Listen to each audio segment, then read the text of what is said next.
partir de agora, você ouve o podcast semanal Cooperadores da Verdade, com Rodrigo e Maria Carolina Raimann, apologética católica pela hermenêutica da continuidade.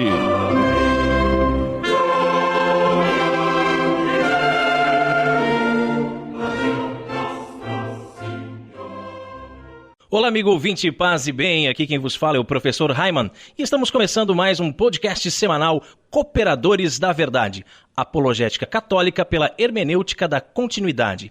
Aqui se fala a verdade, custe o que custar, doa a quem doer.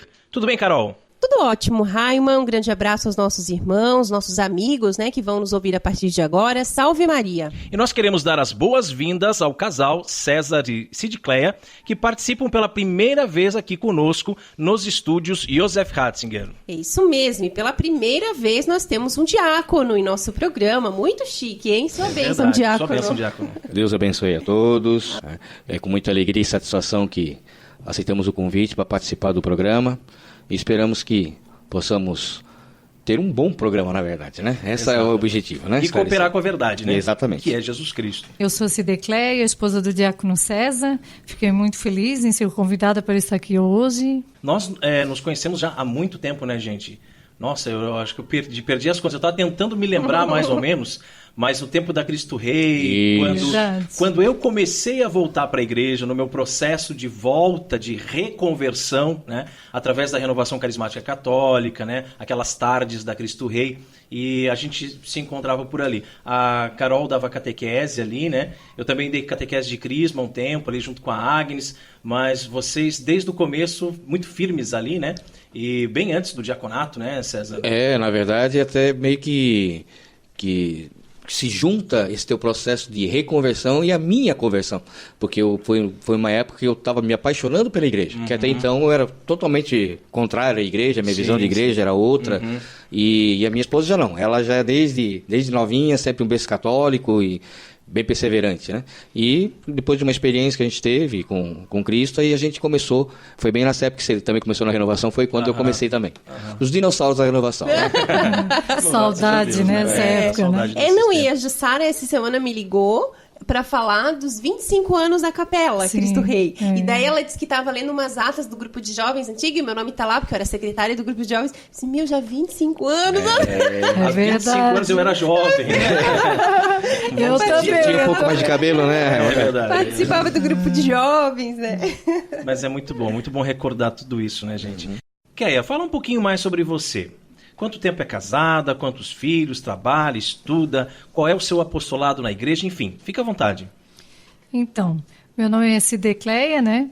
Embora todo mundo chame de Keia, mas meu nome real, né, de batismo é Sidcleia. Então, eu sou casada há 24 anos com o diácono César, nós temos 2 filhos, a Isadora e o Júnior, né? E eu sou secretária paroquial da paróquia São Cristóvão. E nós somos coordenadores da Pastoral Familiar da Forania de Itajaí e também da Paróquia São Cristóvão. E mais algumas coisinhas. Diácono, é a sua vez. Então, conta um pouquinho sobre você, né, para os nossos ouvintes.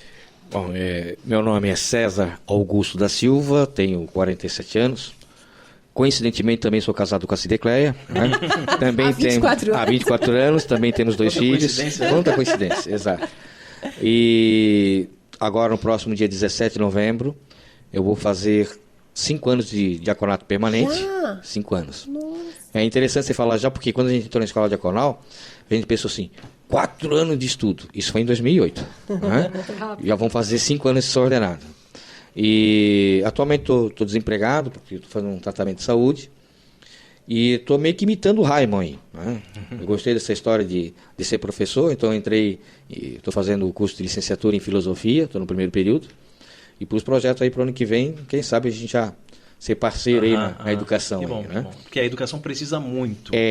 Até... pessoas sérias, né? Exatamente. Hoje nós estamos vivendo eu não sei se a gente pode chamar de realidade isso, mas estamos passando por uns momentos aí complicados, onde a família está sendo atacada diretamente, com questões de ideologia de gênero, enfim, um monte de situação. E eu acho importante que temos mais professores cristãos, né? Mais professores que defendam a sua fé, que são a favor da família, são a favor da moral, são a favor, sabe, de uma vida plena, né? E não nessa euforia, vamos chamar assim, para não dizer outra coisa, né? Mas enfim, não tem muito o que falar de mim, sou diácono, mas não por merecer, mas sim pela graça de Deus, pela vontade dele, não sou digno disso, mas assim ele o quis, e trabalhamos bastante, né? Minha esposa, que é, além de esposa, também mãe e também minha secretária particular, né? E nosso momento de oração de hoje, além de todas as intenções que estão em nossos corações, queremos rezar por todas aquelas pessoas que já contribuíram com doações para o nosso apostolado, por todos os sócios do Clube do Ouvinte, por todas as pessoas que ouvem o nosso programa pela internet ou pelas rádios que nos retransmitem e por todas aquelas pessoas que certamente ainda irão nos ajudar. Estamos reunidos em nome do Pai, do Filho e do Espírito Santo. Amém. Amém. Pai nosso que estais nos céus, santificado seja o vosso nome. Venha a nós o vosso reino, seja feita a vossa vontade, assim na terra como no céu. O pão nosso de cada dia nos dai hoje. Perdoai-nos as nossas ofensas, assim como nós perdoamos a quem nos tem ofendido. E não nos deixeis cair em tentação, mas livrai-nos do mal. Amém. Ave Maria, cheia de graça, o Senhor é convosco. Bendita sois vós entre as mulheres, e bendito é o fruto do vosso ventre, Jesus. Santa Maria, Mãe de Deus, rogai por nós, pecadores, agora e na hora de nossa morte. Amém. Glória ao Pai, ao Filho e ao Espírito Santo, como era no princípio, agora e sempre, e por todos os séculos dos séculos. Amém. Senhor, fazei de mim um instrumento de vossa paz. Onde houver ódio, que eu leve o amor. Onde houver ofensa, que eu leve o perdão. Onde houver discórdia, que eu leve a união. Onde houver dúvida, que eu leve a fé. Onde houver erro, que eu leve a verdade. Onde houver desespero, que eu leve a esperança. Onde houver tristeza, que eu leve a alegria. Onde houver trevas, que eu leve a luz. Ó Mestre, fazei que eu procure mais. Consolar, que ser consolado. Compreender, que ser compreendido. Amar, que ser amado. Pois é dando que se recebe. É perdoando, que se é perdoado. E é morrendo que se vive para a vida eterna. Amém. Nossa Senhora da Conceição Aparecida do Brasil, rogai por nós. E continuamos reunidos em nome do Pai, do Filho e do Espírito Santo. Amém. Amém. E no quadro A Vida dos Santos, nós estamos estudando a vida dos papas que foram canonizados. São os santos papas. Nós temos o costume de chamar o papa de Santo Padre, não é mesmo? Mas isso não significa que ele seja santo. Na história da Igreja já tivemos 265 papas. Francisco é o papa de número 266, mas nem metade deles foi considerado santo. Aliás, alguns muito pelo contrário. É verdade, né? E no último programa nós falamos de Santo Higino, filósofo e mártir. A vida dos santos. Kéia, quem foi o Santo Papa escolhido para o programa de hoje? O santo escolhido para o programa de hoje foi São Pio I. Conta para o povo então, Carol, um pouquinho sobre a vida de São Pio. São Pio I foi o 10º Papa na história da Igreja Católica, sucedendo a Santo Higino. Pio I nasceu na cidade de Aquileia, norte da Itália, provavelmente no ano 90. A palavra pio significa piedoso, inclinado à devoção, à piedade. Este era o seu nome de batismo, porque foi só a partir do século X que os papas começaram a adotar um novo nome quando eram eleitos ao papado. Essa é uma curiosidade bem interessante, né, gente? Porque, assim, Pedro, que chamava-se Simão, Jesus foi lá e mudou o nome dele, né? Tu és Pedro e sobre essa pedra edificaria a minha igreja. E aí a gente pensa assim que, de repente, desde o primeiro Papa, então todos eles já mudavam de nome. Mas não, né? Só a partir do século X que eles adotaram esse costume. E é um costume que nós temos no papado até hoje, mas que antes do Concílio Vaticano II também era muito comum nas ordens religiosas. Então, por exemplo, entre os franciscanos, né? Então, o rapaz ia, quando ele recebia as vestes, ele recebia um novo nome, né? Um nome de religioso. E eu vou até ligar aqui com, já que o nome do Papa é Pio, com o Padre Pio, né? O Padre Pio, que o nome dele era Francisco, Francesco, né? Mudou o nome para Pio, né? Piúcio, né? Tem aquela conotação de mudar de vida, né? Exatamente, do homem novo, né? Exatamente, novo homem, né? A mulher nova também, Isso. Nos conventos também era muito comum. Como a grande maioria dos primeiros papas, pouco se sabe sobre a sua vida, especialmente dados sobre o nascimento e a sua infância. O seu pai tinha o nome de Rufino e o educou na religião cristã, enviando-o até Roma para que se aperfeiçoasse nos estudos. Era irmão de Hermas, um escritor. Foi admitido em um colégio de clérigos regulares, onde, devido ao seu zelo, espírito de caridade e aprofundamento nos conhecimentos religiosos, destacou-se ao tomar conhecimento de que cristãos estavam sendo martirizados em León, de França, solicitou ao bispo que cuidasse de suas relíquias, assim como foi feito com Estevão. Seu sucesso provocou o ódio de alguns magistrados que o denunciaram, mandando ao cárcere, onde foi submetido a uma série de tormentos, tendo em seguida sido finalmente degolado. O seu corpo foi enterrado próximo à tumba de São Pedro. Seu irmão Hermas, logo após o seu martírio, escreveu um livro intitulado Pastor, um dos mais antigos documentos dos padres apostólicos. A Igreja comemora no dia 11 de julho a festa de São Pio I. Segundo o missal romano, deve ser celebrado como um memorial, salvo em algumas localidades onde há celebrações obrigatórias. São Pio I, rogai por nós. Nós somos os Cooperadores da Verdade, e se você deseja ouvir os episódios mais antigos, inclusive os episódios da nossa primeira temporada, acesse o nosso site, cooperadoresdaverdade.com. César, qual é o conselho de Padre Pio para nós no programa de hoje? Reze sempre o Santo Rosário e reze bem. Orando com Padre Pio. Em primeiro lugar, eu gostaria de dizer que aqui no Brasil, nós fazemos uma distinção entre terço e rosário, né? Quero falar isso porque eu sei que tem muitos ouvintes que não sabem, que não têm a menor ideia sobre isso. E que fica sempre com aquela dúvida, o que é terço, o que é rosário, né? Mas em outros países, como a Itália, terra de Padre Pio, de quem nós estamos refletindo essa frase, isso não existe, né? Portanto, quando o padre fala reze sempre o Santo Rosário, ele não está se referindo ao número de Ave-Marias que será rezado. Se serão 200, como é hoje, ou 150, como eram no tempo de Padre Pio. Ou se são apenas 50, que hoje equivalem à quarta parte do Rosário, mas que no passado já equivalia à terça parte. Por isso era assim chamado de terço, a terça parte do Rosário.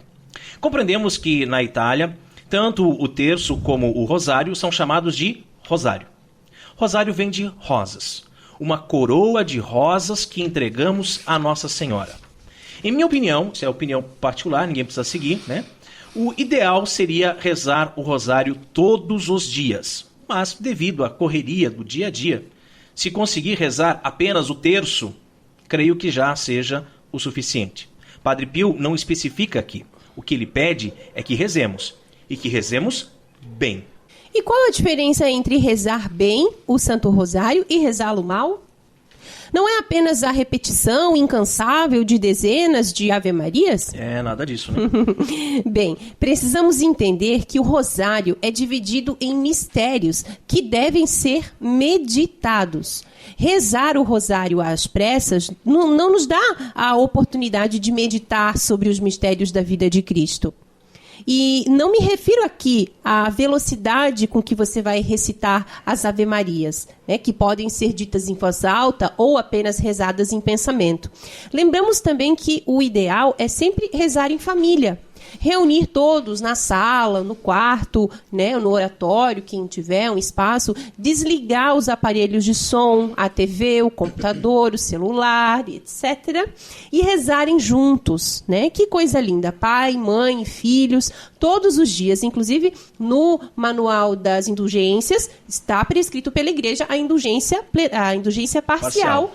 Para a família que reza o terço junto, né?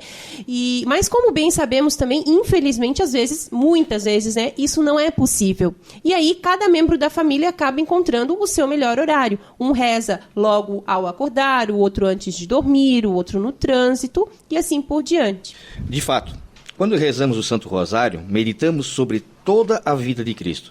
Mas, afinal, quais eram E quais são os mistérios do Rosário? Eram 3 mistérios, agora são 4. Mistérios gozosos, o da alegria, mistérios dolorosos e mistérios gloriosos. Foi São João Paulo II que, em sua encíclica Rosarium Virginis Mariae, introduziu os mistérios luminosos.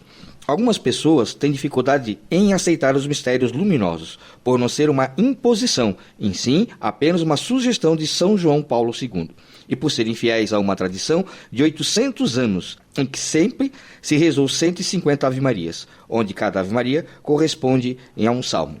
E é bom a gente deixar isso bem claro, que a meditação, quando a gente tira o tempo para a reza do Santo Rosário, o importante é a meditação, porque a gente participa de uma forma, até fazendo uma comparação com a Eucaristia, incruenta no sacrifício. Porque quando a gente tira o tempo que a gente não tem, que a gente tenta buscar esse tempo que, entre aspas, aqui precioso para as outras coisas, né? A gente participa também daquilo que o Cristo participou, de renunciar, de colocar. Então, quando se medita o Rosário, a gente consegue ter a contemplação da morte, paixão e ressurreição de Jesus Cristo, da própria vida de Cristo. E isso é importante. Quando a gente faz memória, né? O memorial é a atualização. Como a gente sempre fala aqui no programa, Páscoa não é uma data que é lembrada, Natal não é uma data que é lembrada, está acontecendo naquele exato momento. Se você realmente, como o Diácono falou, se entrega aos mistérios do Rosário, aquilo está acontecendo naquele momento, você está vivendo. Eu estou meditando os mistérios dolorosos, flagelação de Nossa Senhora atado à coluna, eu estou vendo ele naquele momento sendo flagelado. Então cada um desses mistérios você está vivendo isso profundamente.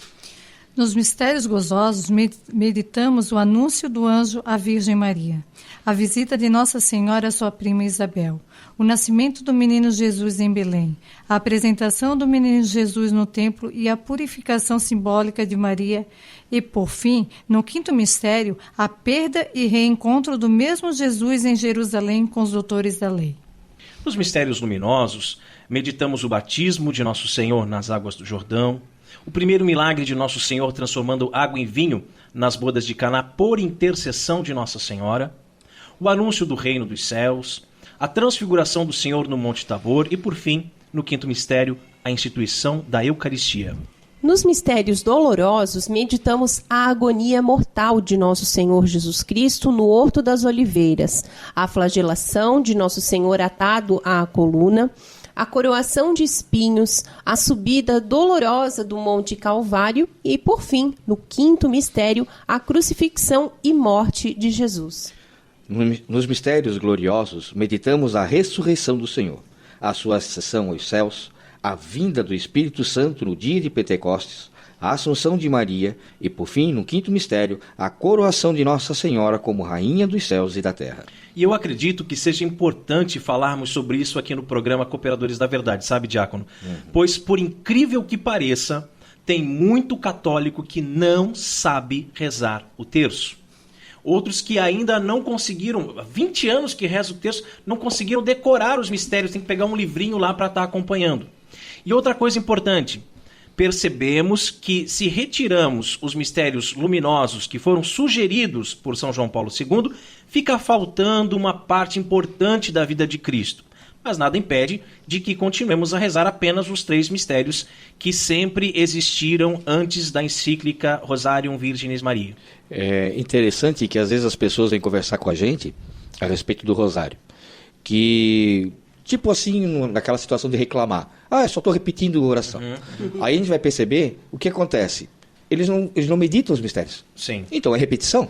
Aí realmente não tem o fruto do Rosário. Porque você não está vivendo aquilo que o Raimundo colocou muito bem. A gente tem que participar, viver aquele momento, né? Tá junto com aqueles mistérios, com a vida toda de Cristo. Quando a gente começa a perceber isso, ou começar a fazer isso, aí sim, aí a gente vê que realmente começa a aparecer os frutos, né, da graça de Deus na vida da gente. E aí a gente vê, além do sentido, toda essa questão de resgatar a própria cronologia da vida de Cristo, né? Desde a anunciação ao anjo até a crucifixão, todos os momentos marcantes da vida de Cristo. E aí a gente consegue ver essa lógica também, digamos assim, né, no texto. E aí acaba também sendo uma coisa assim, eu acredito, né, uma coisa fácil para a gente poder meditar e saber e lembrar, né, do que vai vir a seguir, do que, enfim.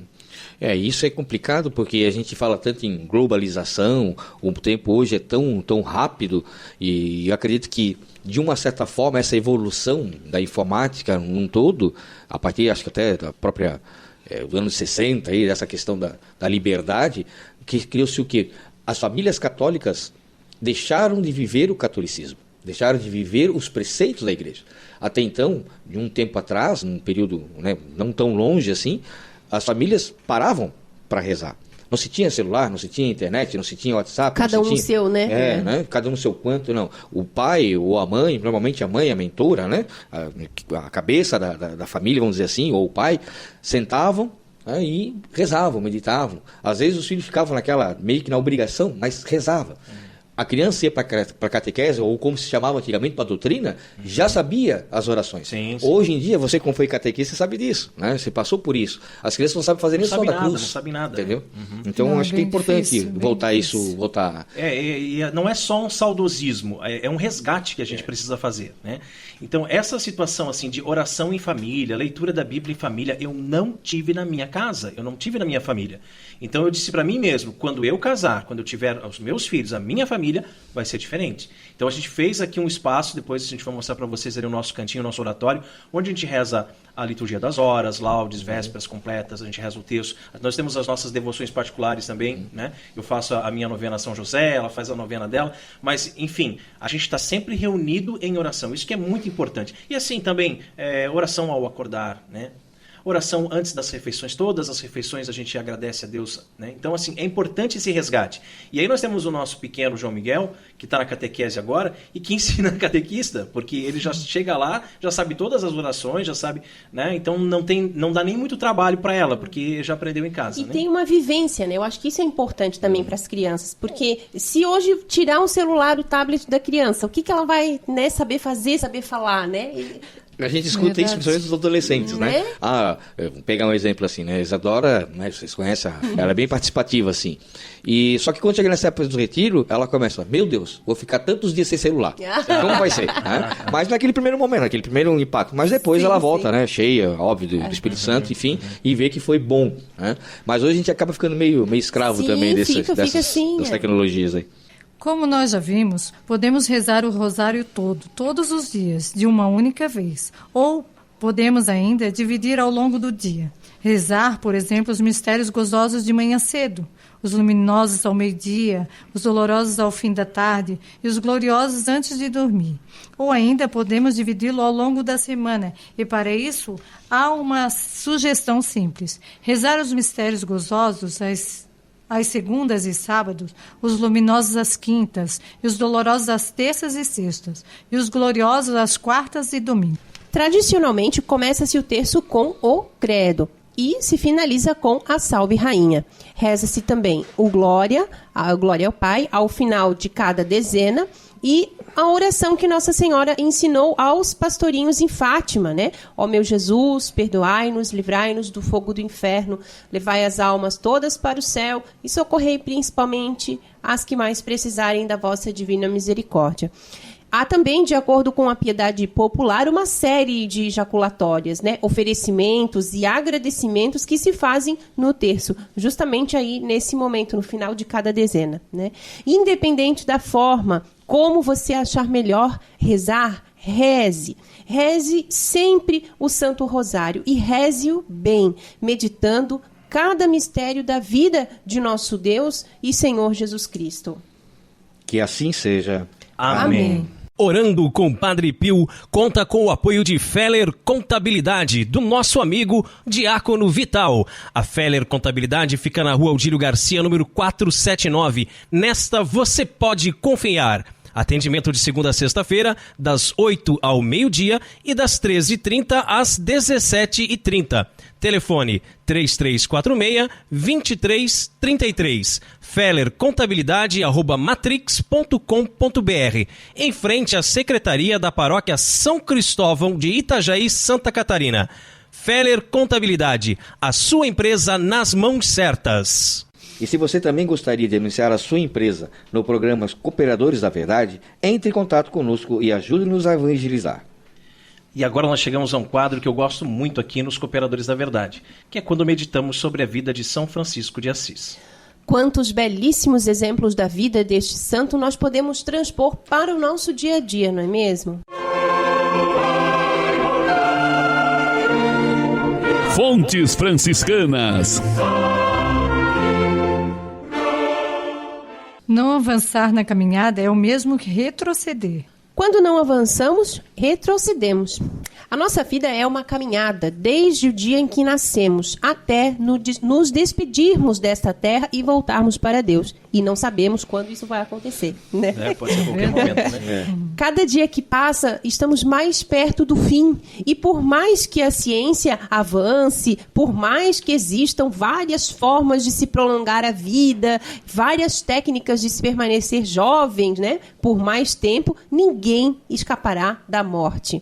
A questão é, para onde seguir, né? Qual caminho escolher? O mundo oferece caminhos demais, mas só há um caminho que nos leva para Deus, e é Jesus Cristo. Ele é o caminho, a verdade e a vida. Ninguém vai ao Pai senão por Ele. E nós falávamos aqui sobre essa questão da oração em família, agora há pouco.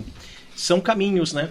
A gente tem o caminho do computador, o caminho da internet, o caminho da televisão, mas a gente tem também o caminho da oração. Basta que a gente escolha, que a gente opte por esse caminho. Eu vi que agora há poucos dias as pessoas estão fazendo uma campanha muito grande, pedindo para que deixem de assistir à Rede Globo, por causa de certos absurdos, né, que essa emissora sempre apresenta. E aí eu até respondi para uma pessoa assim, já faz 12 anos que eu não assisto à Rede Globo. E não só a Rede Globo, mas as outras TVs abertas também, porque a gente chega à conclusão que é um caminho ruim, que é um caminho que não está contribuindo em nada para a sua salvação. Então eu acredito que se o nosso objetivo é o céu, então vamos começar a parar essas arestas e sair desses caminhos que não contribuem com nada e realmente seguir o caminho do bem, né? Nós sabemos que muitas pessoas preferem trilhar os seus próprios caminhos, pensar pela sua própria cabeça, como costumo dizer. Mas eu costumo resumir a coisa de forma até um pouco simplista, dizendo que existem apenas dois caminhos, o caminho de Deus e o caminho errado. Sim. Quem está no caminho errado, quiçá um dia possa se converter. Isso mesmo, conversão. É este o real significado da palavra. Você está indo por um caminho e de repente muda de direção, muda de rumo, faz uma conversão. E ao se converter, muda radicalmente de vida, deixando de lado os pecados graves e os vícios, buscando a cada dia mais as virtudes e, com o tempo, acabará deixando também os pecados veniais. Mas o caminho deve ser constante, não podemos desanimar. O mundo nos prega muitas peças e, às vezes, pensamos que estar nos caminhos do mundo nos faria mais felizes. Mas não podemos desistir. Temos que perseverar, continuar a caminhada, mesmo com todas as dificuldades, com todas as pedras que encontramos pelo caminho, e sermos firmes em nossos propósitos, mesmo que venham ventos contrários, como dizia Santa Paulina. O caminho se faz caminhando, cabeça erguida e sem olhar para trás. Mas acontece que muitas vezes nos damos por satisfeitos com o percurso que já fizemos, com o pequeno trecho que já percorremos, e nos esquecemos que ainda existe uma longa caminhada pela frente. É simplesmente pararmos no meio do caminho achando que já é o suficiente, que já somos santos. Eu já vou à missa todo domingo, já comungo todo domingo, já me confesso uma vez por ano, já sou catequista há tanto tempo, ministro extraordinário da Sagrada Comunhão e acho que assim já está bom. Já estou fazendo muito e posso parar por aqui. E como é assim mesmo, né? Como tem, né? Como tem. Muita gente pensa assim e comete um grande erro, pois ao parar de avançar continuamente, podemos retroceder. Se você já vai todo domingo na missa, comece a ir a todo dia. Se você reza o terço todo dia, comece a rezar o rosário. E se você já se confessa todo mês, comece a se confessar toda semana, sempre avançando. Pois para correr-se o risco de retroceder, de começar a esmorecer, perder o ânimo e ir aos poucos trocando as virtudes pelos vícios, voltando aos poucos para aqueles pecadinhos de estimação, pecadinhos veniais, mas que em todo o tempo te levarão aos pecados graves, e quando você se der por conta, já estará completamente atolado na lama e talvez esteja ainda pior do que quando começou. Tem um ditado que eu acho que cabe bem aqui. Por um grande incêndio, basta uma faísca. Ah, sim. Às vezes a gente pensa assim, né? Essa mentalidade, né? Principalmente a gente vê isso muito nas famílias da gente, né? Ah, não, tá bom assim, eu não faço mal para ninguém, eu não roubo, eu não mato, enfim. Então tá bom. E a gente fica cada vez mais se afastando de Deus, né? E aí vai deixando, né, essas pequenas coisinhas entrarem na nossa vida. Daí esse fim de semana não dá para ir na missa. Aí no outro também não vai dar, e acontece uma outra... Aí a gente vai se afastando assim, né? E por isso que o texto fala dali, a gente não avança, a gente acaba retrocedendo, né? Porque para e vai se afastando, né, por conta disso. São Francisco de Assis, apesar de já ter acumulado abundantes méritos nos tesouros do Senhor, estava sempre renovado, cada vez mais disposto para os exercícios espirituais. Achava que já era uma ofensa grave deixar de fazer alguma coisa boa e que não avançar continuamente era retroceder. Que Deus nos dê a graça de continuar, de avançar um pouco a cada dia, de nunca deixar de fazer o bem, de sempre buscar a santidade de vida para que a cada dia possamos dar mais um passo em direção a Deus e assim subir mais um degrau para o céu. Que assim seja. Amém. Amém. Fontes Franciscanas conta com o apoio da Livraria Católica Auxílio dos Cristãos. Artigos religiosos. A Livraria Auxílio dos Cristãos fica na Praça Governador Irineu Bornhausen, centro de Itajaí, no estacionamento da Igreja Matriz do Santíssimo Sacramento. Calendários, bíblias, livros, artigos litúrgicos, camisetas, cartões, presépios, crucifixos, imagens sacras, CDs, DVDs e muito mais. Telefone 3349-0692. 3349-0692. Livraria Auxílio dos Cristãos. 21 anos de tradição. E chegamos ao quadro mais gostoso aqui do programa Cooperadores da Verdade, onde nós apreciamos o pão líquido, porque não somos puritanos e sabemos valorizar o sabor que os monges cervejeiros nos deixaram como legado. Bem na hora mesmo, pois eu não aguentava mais de sede. Catolicismo e cerveja. Oremos. Abençoai, Senhor, esta criatura, a cerveja, que da riqueza do grão vos dignastes produzir, para que seja remédio salutar ao gênero humano. Concedei ainda, pela invocação do vosso santo nome, que quem quer que dela beba receba de vós a saúde do corpo e a tutela da alma. Por Cristo nosso Senhor. Amém. E a cerveja de hoje é uma Drei Herzen Malzbier. Nossa cerveja Malzbier, Drei Herzen. É assim que se fala, Raimon?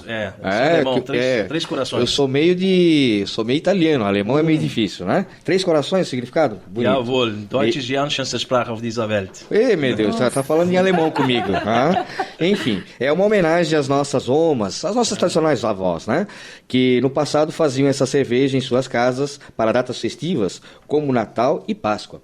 E eu quero só ressaltar aqui que dentro do Manual de Bênçãos da Igreja Católica existe sim a bênção, né, feita para a cerveja. Sim, foi essa que nós fizemos. Exatamente, aqui. Por isso é só porque às vezes o pessoal, mas vai abençoar a cerveja? É que antigamente, principalmente, ela tinha um cunho da questão de remédio, de festa, né? Exato. Que deturpou-se totalmente. E hoje, eu não lembro a cidade da Alemanha, eu não me recordo agora, até hoje tem o Festival da Cerveja e tem a Santa Missa, tem a bênção, e é importante resgatar isso. As melhores cervejas do mundo são produzidas ainda por monges, são os monges trapistas na Bélgica. Isso, e bacana isso. Em 1922, com 17 anos de idade, Johann Henrique Cotrade veio da cidade de Dannenberg, a Alemanha, para o Brasil, tendo se estabelecido em Rio das Antas, em Santa Catarina. Lá casou-se e iniciou o plantio de cevada. Mudou-se para Papanduva, também em Santa Catarina, onde passou a ser um dos pioneiros da região no plantio da cevada. Hoje, décadas depois, o seu neto, Johann Cotrade Tschupel, voltou a cultivar cevada e produzir a sua própria cerveja puro malte nas mesmas terras onde atualmente há uma fazenda, a qual recebeu o nome, né, em homenagem aos seus 3 filhos, Fazenda 3 Corações, e traduzido para o alemão, Drei Herzen. E assim, experiência pessoal, não há nada melhor do que produzir a sua própria cerveja em casa. Muito bom.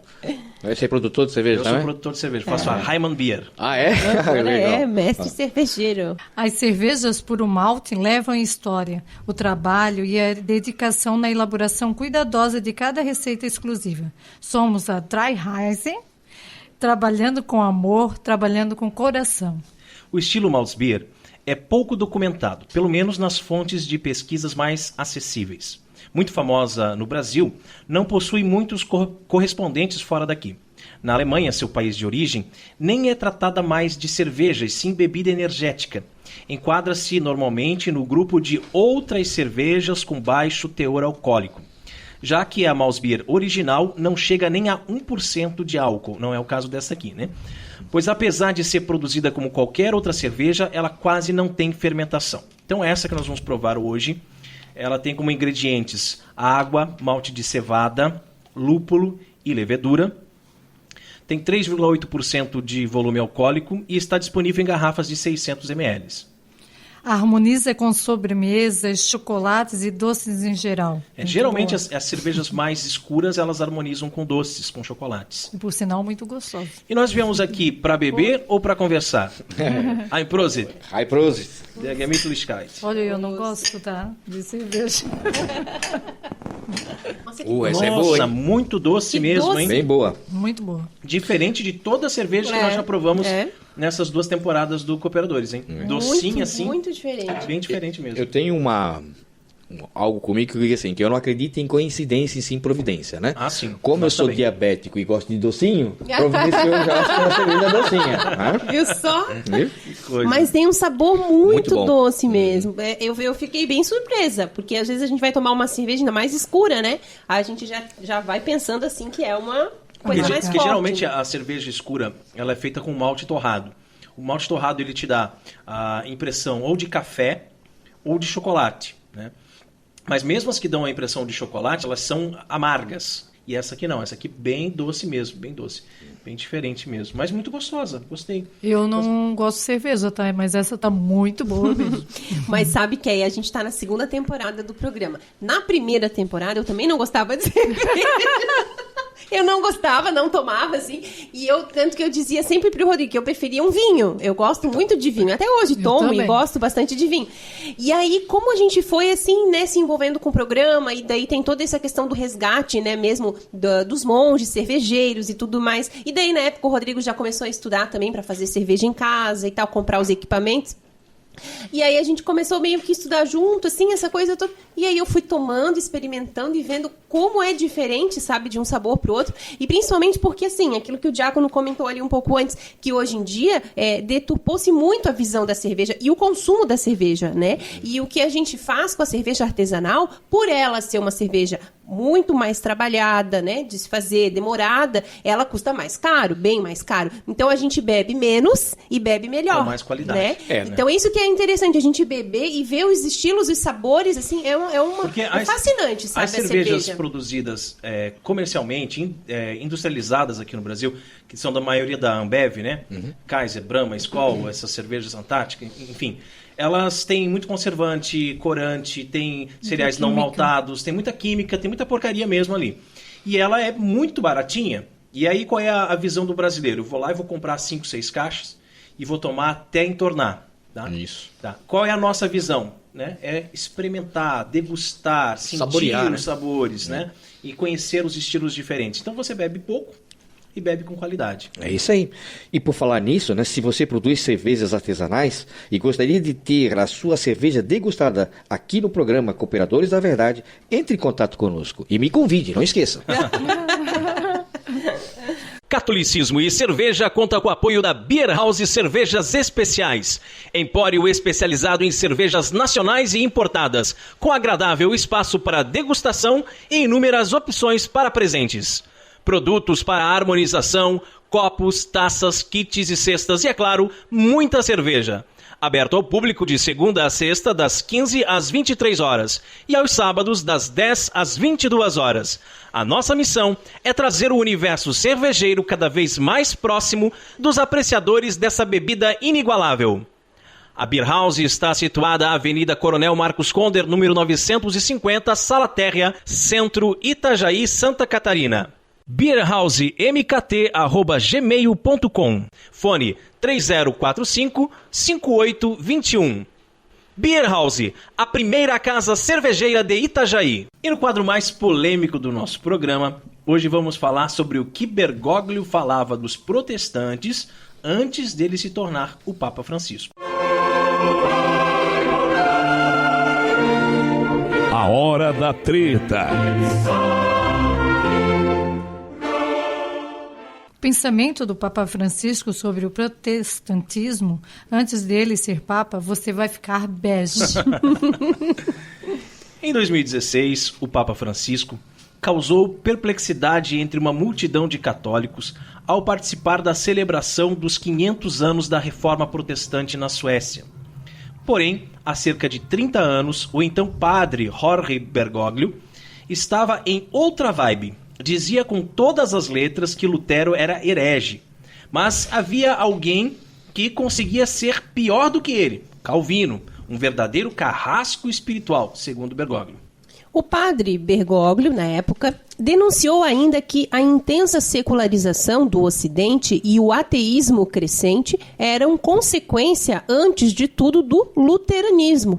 Quem gostou, aí joga as mãozinhas pro ar e bate palmas. Ei. Tudo isso foi dito em uma palestra em 1985 na Argentina, cujo conteúdo foi publicado em 2014 no livro Que Sono e Jesuite, da editora EMI. Aí vem as perguntas. Com o passar dos anos, então o Papa argentino teria mudado sua visão sobre a reforma protestante? Tá, vamos fazer uma pequena pausa então aqui. E vamos abrir um pouquinho mais, né? O que vocês acham?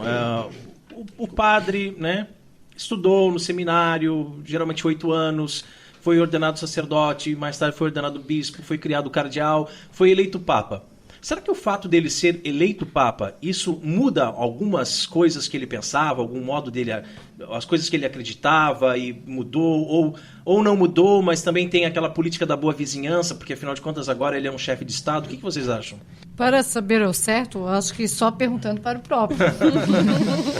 A nós resta dar um chute. O Papa Francisco não mudou de ideia, apenas resolveu olhar a reforma a partir de outro ângulo. A reforma protestante foi uma imensa desgraça. Mas o bispo de Roma enxergou na celebração dos 500 anos uma oportunidade de dar passos para a reconciliação da cristandade dividida. O que ele diz não é mentira.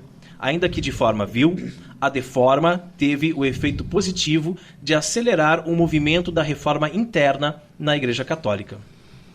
Eu vi um vídeo do Padre Paulo, Ricardo, agora há pouco tempo, acredito que foi por ocasião do mês da Bíblia agora, e ele falou assim, ele começou o vídeo dizendo, nós estamos de acordo que há 500 anos não se tem acordo, né? Isso nós estamos de acordo que há 500 anos não se tem acordo. Então, a gente pensa, se a reforma foi um mal, ou se foi, né? Foi um grande mal. Mas há males que vêm para o bem, né? Como bem pontuou o historiador católico Daniel Hobbes sobre Lutero. Então, antes de você falar aqui essa fala do Daniel Hobbes para os nossos ouvintes, eu quero completar ali o que você estava falando, né? Que há 500 anos não tem acordo. Tanto não tem acordo que nós nem conseguimos chamar, aqui nos Cooperadores da Verdade, nós nem conseguimos chamar de reforma, vocês notaram? A gente muda para o deforma, né? Porque não foi uma reforma, foi uma revolução. A igreja já teve na sua história vários reformadores autênticos, um deles Francisco de Assis, né? São Tomás de Aquino, né? São Domingos, foram reformadores, realmente mudaram o que precisava ser mudado, né? Agora, o que é a diferença entre uma reforma e uma revolução? Eu sempre digo isso em sala de aula, sabe? Você tem a sua casa, e a sua casa era uma casa tradicional que você já herdou lá do seu avô, né? É uma casa que tem uma história. De repente, você percebeu que está chovendo bem em cima da sua cabeça, uma goteira na sua cama, em cima da sua cabeça pingando constantemente. O que você vai fazer? Solução. Você sobe no telhado, troca aquela telha que está com defeito, coloca uma telha nova, pronto, resolveu o problema, parou de pingar. Você fez uma reforma. Agora, o que é uma revolução? Chega com um trator, destrói a casa e constrói a outra no lugar. Foi isso que Lutero tentou fazer e depois Calvino e Companhia Limitada. Então, eles não reformaram nada. Eles destruíram a estrutura que já existia para tentar construir uma nova estrutura do zero. Mas vamos lá, o que dizia o Daniel Hobbes, Carol? O Daniel Hobbes, que é um historiador católico, né, ele fala o seguinte, abre aspas, o seu papel na história da Igreja, do Lutero, né, foi em muitos pontos considerável, dir-se-ia providencial, enfrentando a Igreja tragicamente, duramente nos seus problemas, não foi ele quem a obrigou a sair desse mar de lama, de facilidade e de conveniências, em que o melhor da alma cristã se enterrava? Sem ele, sem o medo que suscitou, teria a Igreja empreendido a reforma autêntica, levada a cabo na fidelidade e na disciplina, cuja necessidade tantos espíritos conheciam, mas que tão poucos homens de caráter ousavam realizar? E eu vou responder então ao Daniel Hobbes, já que ele não está aqui, né? Mas já que ele colocou essa questão, vou responder para ele. Na minha opinião, né? Ele está colocando aqui claramente que há males que vêm para o bem, né? E que Lutero, de certa forma, deu um empurrãozinho na Igreja para que ela fizesse as reformas que eram necessárias. E aí ele faz essa pergunta, né? Será que se não fosse Lutero, a Igreja teria feito as reformas necessárias? Respondo, teria. Talvez tivesse demorado um pouquinho mais, mas teria feito as reformas, teríamos tido todas as reformas que a Igreja precisava que acontecesse mesmo. Ainda assim, celebrar os 500 anos da Reforma não foi uma atitude controversa? Sim, mas como filhos devemos dar um voto de confiança a esse nosso Pai, doce Cristo na Terra. Não é uma mudança de doutrina, é uma questão de perspectiva. O Papa está buscando dar foco no que os protestantes e católicos têm em comum e não o que nos separa. O próprio catecismo, citado num documento do Concílio Vaticano II, ensina que aqueles que creem em Cristo e receberam validamente o batismo encontram-se numa certa comunhão, embora imperfeita, com a Igreja Católica. Porém, os papas pré-conciliares já tinham essa visão sobre os nossos irmãos separados. Em carta aos bispos católicos escoceses, o Papa Leão XIII disse, abre aspas, sabemos que muitos dos escoceses que não concordam conosco na fé amam sinceramente o nome de Cristo e se esforçam para averiguar a sua doutrina e para imitar seu santíssimo exemplo. Fecha aspas. Então, claro, nós sabemos que antes de Lutero também tiveram outras pessoas que se manifestaram, que deram suas opiniões, que apontaram supostos erros na igreja, mas que não romperam com a igreja. Né, que permaneceram com a igreja, deram a sua opinião porque amavam a igreja, porque percebiam que aquele caminho não estava correspondendo com o evangelho de Cristo e queriam crescer juntos. Então uma coisa é quando você na sua família, pai, mãe, filhos, você percebe que alguma coisa não vai bem na sua casa e você diz, papai, mamãe, isso aqui não está muito certo, será que a gente podia fazer diferente? É uma sugestão, uma opinião que você dá e as pessoas conversam e elas se entendem. Por isso teve tantos concílios na igreja ao longo de tantos séculos. Diferente aqui da situação de Lutero, né? Que foi na porta da Catedral de Wittenberg e fixou as suas 95 teses. Isso foi uma afronta. Né? E depois, quando foi chamado para conversar, inflado de orgulho, de arrogância, não quis aceitar a reconciliação com a igreja, preferiu sair da igreja, fundar a sua própria comunidade, né? Depois casar também, enfim. Foi um rompimento total. Por isso que a gente costuma dizer que cisma não se comemora, né? Se lamenta. É interessante isso, sabe? E assim, em tudo que foi colocado, né, que a gente leu aqui e tal, eu concordo exatamente nessa visão. Mas também sempre existe dois lados. Sempre. Claro, se não tivesse feito da forma que fez, se como colocasse, né, se de repente ele não tivesse tido orgulho e fosse mais humilde, talvez teria acontecido uma reforma até de uma forma mais positiva. Quem sabe hoje nós teríamos Santo Lutero. Exatamente, né? Mas mesmo assim é bom pontuar, porque às vezes quando a gente está fechado em si, ou quando a gente está com os olhos fechados, que a gente está com aquele espírito que a gente chama popularmente espírito de guerra, né, que a gente está sempre armado, né, a gente às vezes deixa de perceber aquilo que realmente pode se tirar proveito. Porque se a gente acabar... Porque assim, fala protestante por quê? Porque protestou. Né? Protestou contra. Então todos que são contra a Igreja Católica são protestantes. Tá, fato. Só que o que acontece hoje? Nós temos aí tantos problemas hoje, nos dias de hoje. Nós temos tantos problemas nessa questão de que se fala de pedofilia, enfim, a agressão ao sacerdócio, enfim, tanta coisa. E até entrando nesse assunto do celibato, que é mais comum, né, e polêmico também, né, dizem que o padre tem que casar. Tá? Assim como fez Lutero. Pegar esse exemplo, né, pegar esse veio aí. Mas percebe uma coisa. Dentro da igreja luterana, também tem os mesmos problemas, ou de grau maior. Sim. E os padres são casados. Então, nem sempre aquilo que é exposto, que aquilo que é declarado, é uma verdade. Pode ser uma verdade ali, local, naquele momento. E eu talvez acho que isso tenha acontecido com Lutero. E depois, Diácono, a Revolução foi só um pontapé inicial. Isso. Porque depois foram surgindo outras e outras e outras igrejas. Hoje são mais de 36 mil denominações diferentes. Que partiram dela. Que partiram dela, exatamente. E que hoje cometem absurdos muito mais terríveis do que aqueles que a igreja cometia na época de Lutero. É o que a gente chama da teologia da prosperidade, a teologia do medo, né? Se Lutero lutava contra a venda das indulgências, que na verdade ele interpretou mal o que estava acontecendo... Isso. Mas não nos cabe aqui, até por causa do nosso tempo. Mas sobre um aspazinhos aqui, mas por ser filósofo também, é bom colocar, porque ele tem que ter a crítica para poder entender, fecha aspas, só para... Exato. E aí, hoje em dia, nós temos igrejas que vendem as coisas também. A vassoura ungida, o sabão do descarrego. Olha, eu não vou dizer o nome do... Eu não vou chamar de santo, tá? Mas não vou dizer o nome do sujeito. Mas o cara usa uma toalhinha, soa... Senhor, me perdoa a expressão, mas sou igual um porco velho, como diz o outro, né? Fica com aquele lenço, né? Tá? E fazem vaquinha para comprar aquele ali, porque é o suor ungido. Ah, meu Deus. E aí nós que somos idólatras. Exato. Né? Que aí que nós somos idólatras. Bom, peraí, eu nunca peguei o lenço do padre. Até mesmo porque eu acho que ia ficar um pouco esquisito. Mas olhar para a Virgem Maria, olhar para os santos, né, que passaram pelos santos e santas que passaram e ver a sua vida de testemunho, onde é que está o erro? Né? Seguir o seu exemplo, onde é que está o erro? Tá? Então, às vezes, talvez, como você falou, talvez hoje, só retomando, né, o assunto, hoje a igreja luterana, talvez ela não declare, isso é uma visão minha, tá? Aqui é particular, né? Ela não declare assim, ó, nós erramos. Talvez ela não tenha esse ímpeto de dizer assim, sabe, falhamos, não era para ser assim, tá? Mas hoje ela sente a necessidade de ter comunhão com a igreja católica. Uhum. E a igreja, como a igreja mãe, abre os braços e recebe. E que nesses 500 anos, quem sabe, seja a oportunidade agora de voltar para casa, né? Exatamente.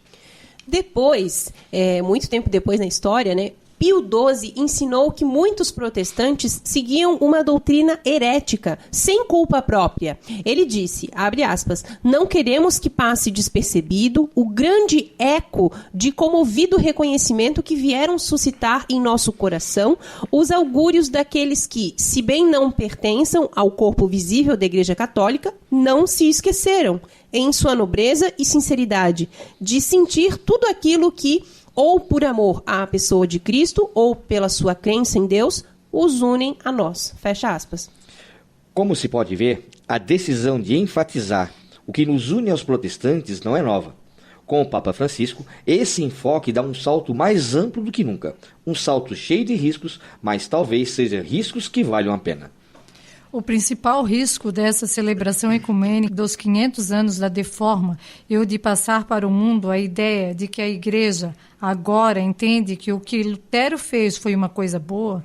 De jeito nenhum, não foi. Porém, infelizmente, é isso que muita gente está pensando. Mas convenhamos, certos vacilos estão dando motivos para isso.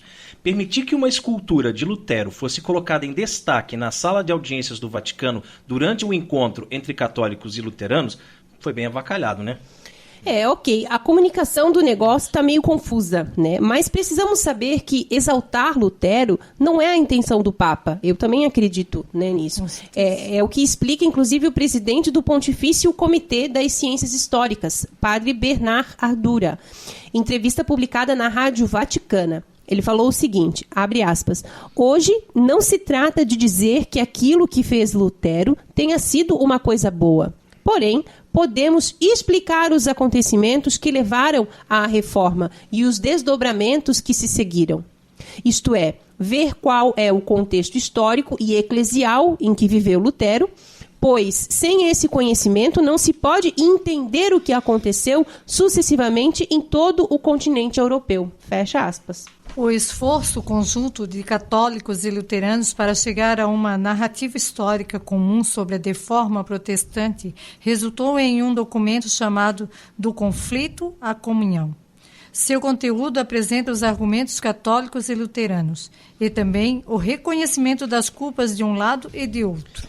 Do Conflito à Comunhão representa o Exu Lulu como um reformador digno e aparentemente mais cheio de qualidades do que defeitos.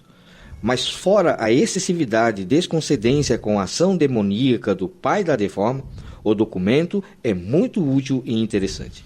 É isso. Olha, a celebração ecumênica dos 500 anos da Reforma tá aí, gente. Né? Agora, finalzinho de outubro, é que é a festa. Né? Quem tá animado pra festa, vem comigo! Né? Brincadeiras à parte. Pois, afinal, este quadro é a hora da treta, né? Nós queremos deixar bem claro que nós, católicos, não temos absolutamente nada para comemorar nos 500 anos da Reforma. Cisma não se comemora, se lamenta. Herege não se parabeniza, se excomunga. E nós queremos agradecer o site O Catequista por mais esta belíssima reflexão, né? Sempre nos fazendo refletir e tretar aqui, né?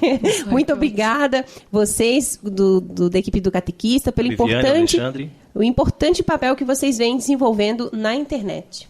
E rezemos a Virgem que nos proteja, nos guie e cuide do nosso apostolado. Salve, Rainha, Mãe de misericórdia, vida, doçura e esperança nossa, salve. A vós bradamos, degredados filhos de Eva, a vós suspirando, gemendo e chorando neste vale de lágrimas. Eia, pois, advogada nossa, estes vossos olhos misericordiosos a nós louvei, e depois desse desterro mostrai-nos Jesus. Bendito é o fruto do vosso ventre, ó clemente, ó piedosa, ó doce sempre Virgem Maria. Rogai por nós, Santa Mãe de Deus, para que sejamos dignos das promessas de Cristo. Amém. Debaixo de vossa proteção nos refugiamos, Santa Mãe de Deus. Não desprezeis nossas súplicas em nossas necessidades, mas livrai-nos sempre de todos os perigos, ó Virgem gloriosa e bendita. Amém. E chegamos ao fim de mais um programa Cooperadores da Verdade. Venha você também ser um cooperador. Colabore com esse apostolado, fazendo a sua doação para que possamos adquirir equipamentos melhores e manter esse programa no ar. Contamos com a sua generosidade de cristão católico fervoroso e também com a sua oração. Muito obrigada a você que nos acompanhou nesse podcast. Ajude a divulgar compartilhando nas redes sociais. Uma boa noite a todos os ouvintes, que Deus possa estar sempre ao lado de vocês. E uma mensagenzinha, né? Não tenham vergonha de serem católicos. Não tenham vergonha de professar a sua fé. Seja católico dentro da igreja, seja católico dentro do seu trabalho, dentro da sua escola, na balada, se ali você se frequenta. Não se esqueça, você é um filho, uma filha muito amada de Deus. Tenha isso como uma graça pelo teu batismo e tente viver uma vida sacramental. Uma boa noite a todos. Uma boa noite a todos. Eu quero agradecer pelo convite. Ficamos muito felizes e honrados em estar aqui presente hoje. Muito legal. Nós é que agradecemos. Agradecemos mesmo de coração, né, por terem aceitado esse convite. Para nós é realmente assim, muito importante ter vocês aqui. Muito, muito obrigada mesmo. E um grande abraço aos nossos irmãos, né, que nos acompanharam. A gente sabe que tem aquelas pessoas fiéis ali, né, toda semana, estão esperando o programa. Um grande abraço em todos vocês. Paz e bem. Obrigado, Diácono. Obrigado, Keia. Obrigado, Carol, meu benzinho. E vamos pedir, então, que o Diácono nos dê uma bênção, né, especial para todos os nossos ouvintes. Muito bem.